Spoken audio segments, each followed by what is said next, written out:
Guess not all of Vesemir's teachings have receded into oblivion. A witcher can forget to eat, to drink, to breathe even. But a witcher never ever forgets to care for his blade. Yeah, I used to repeat that incessantly. Never tired of doing it either. What creature was it? Huh? Creature? One that gave you the scar over your left eye. It's new. I don't remember it. Souvenir from the cockatrice of Spala. Another addition to the collection. Nothing special. Yours is healed beautifully, though. Avallac'h. He prepared some special ointments for me. But that was before the curse gripped him. Wonder where he is now. We lifted the curse. He's at Kaer Morhen, waiting for you. Are you serious? You must be. You'd not jest about something like that. A nice thing to wake up to. You trust him? Avallac'h? He's not let me down to date. Not once. Why exactly is Avallac'h helping you? Sages have never been fond of humans. He doesn't do it for me. It's about my power. As if it could ever be about anything else. Avallac'h tried to teach me how to control my ability. He was also making sure I didn't fall into Eredin's hands. What's Eredin after? What's he want from you? What everyone wants. Control of my powers. His homeworld faces annihilation. Eredin's decided to invade ours. Brilliant, wouldn't you say? Can't achieve much on his own, so he needs to bring an army. Except his navigators can't possibly move him and thousands of NL between planes. Their abilities won't allow it. Whereas yours will. Exactly. And if I die in the process, well, that's a necessary sacrifice. How'd you ever start traveling with Avallac'h? As soon as I'd left you and Yen on the Isle of Avalon, I found myself pursued. Eredin and his Red Riders were on my heels. I fled through many worlds, many times. They came very close to catching me once. It was then that Avallac'h appeared, out of nowhere. He found a portal, and took us to a world where Eredin couldn't find us for, oh, perhaps half a year. The world where Eredin couldn't find you. What was it like? You wouldn't believe me if I told you. Try me. People there had metal in their heads. Waged war from a distance, using things similar to megascopes. And there were no horses. Everyone had their own flying ship instead. Ciri, stop fooling around. Told you wouldn't believe me. We should have stayed there.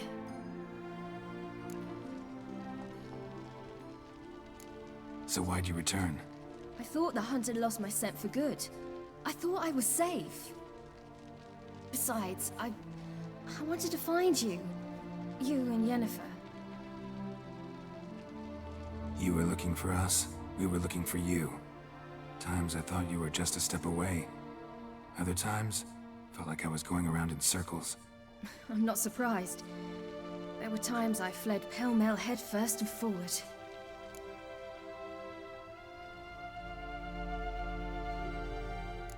So tell me how it happened, step by step.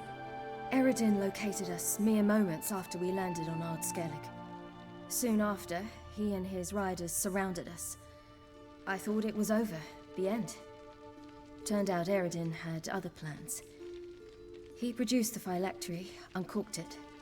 A fog enveloped us, and Avallac'h began gasping for air. That's how Eredin cursed Avallac'h, triggered his transformation into Uma? Yes. He didn't wish to kill him. Humiliation, that's what he was after. But Avallac'h refused to succumb without a fight. He cast a spell that wrought havoc in the hunt's ranks. And in a full half of a forest on Skellig. Yet it also gave us time to flee. Avallac'h opened a portal. I leapt in. He was supposed to follow right behind me, but something went awry. Impaired by the curse, he failed to reach the portal in time. We had agreed that if anything went wrong and we were separated, we would meet at his hideout in Velen. But you failed to meet there. Yes, we failed to. Once through the portal, instead of at Avallac'h's hideout, I landed right in the middle of Crookback Bog. I barely escaped the crones. And then there was the Baron. You know, he took me hunting. I killed a wild boar with my sword. I heard. A coincidence, really. I had no desire to hunt that day, but it felt wrong to refuse. I'd taken nothing remotely resembling a hunting weapon. I simply hadn't intended to hunt. I was wandering through the forest, breathing deep the air. And then I heard a strange sound. Unsettling. Boar attacked you? Mm-hmm. Big as a bison, and lumbering straight at me. And all I had was my sword. Had to manage. Did just fine, judging by how the Baron's men remember it. Simple soldiers, the whole lot. But we got along splendidly. A shame I had to leave. Flee. But I didn't want to bring the wild hunt down on them. Apart from which, I knew by then the curse was progressing. So instead of looking for Avallac'h, I decided to find you and Yen.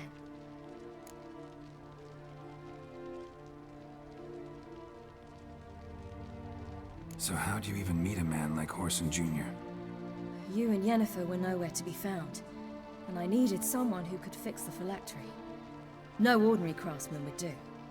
I needed a mage, one with extraordinary powers. Dandelion took it upon himself to help me. It was as if his honor depended on it. He arranged a meeting with a mage, but it proved a trap set by the temple guard. Failed to mention that. Probably didn't want to worry you. Later, we learned the guard did that sort of thing regularly, in the hope of nabbing anyone who collaborated with mages. We needed to find another way. That was clear. Then Dandelion said he knew a man who owned a piece of Novigrad, as he put it, could do more than others.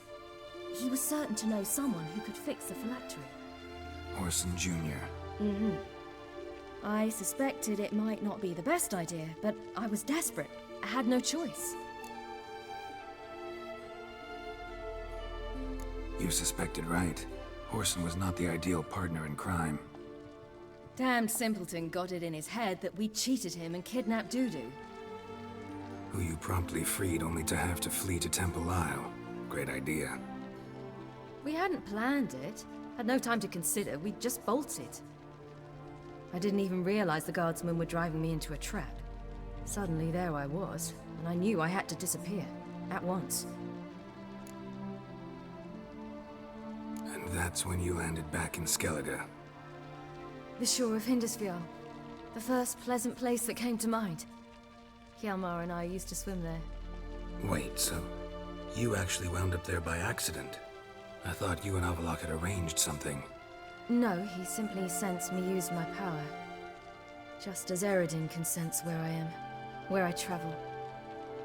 In fact, Eredin arrived soon after I did. His riders in tow. Once again, things happened quickly. Lofoten, the hunt's attack, my flight. And then, dreams.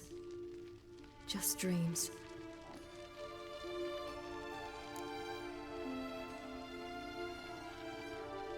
What did you dream?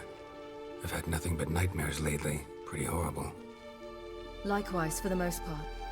In one, a monster grown from a stillborn child chased you. Ugh, that was horrible.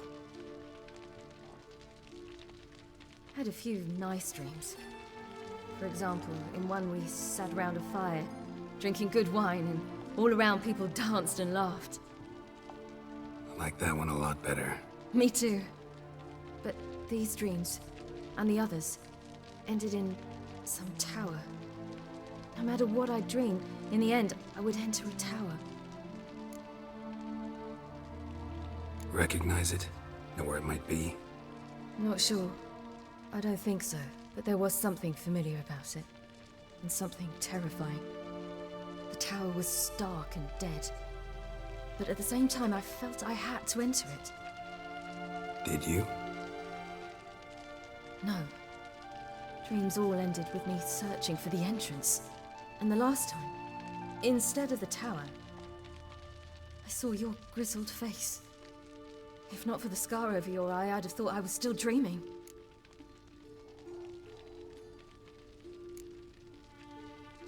I was afraid you were dead.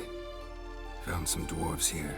Said they'd try to wake you, but you were cold as ice and you weren't breathing. And yet you came in. Who listens to dwarves these days?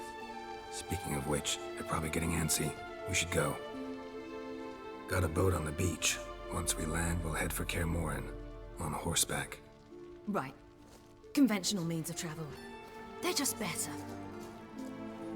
Though a portal would be quicker. And draw Eredin to us immediately. Rather not risk it. Besides, I hate portals.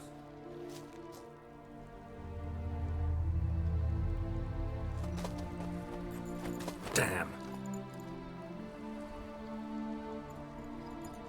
Listen, we gotta think of a way to...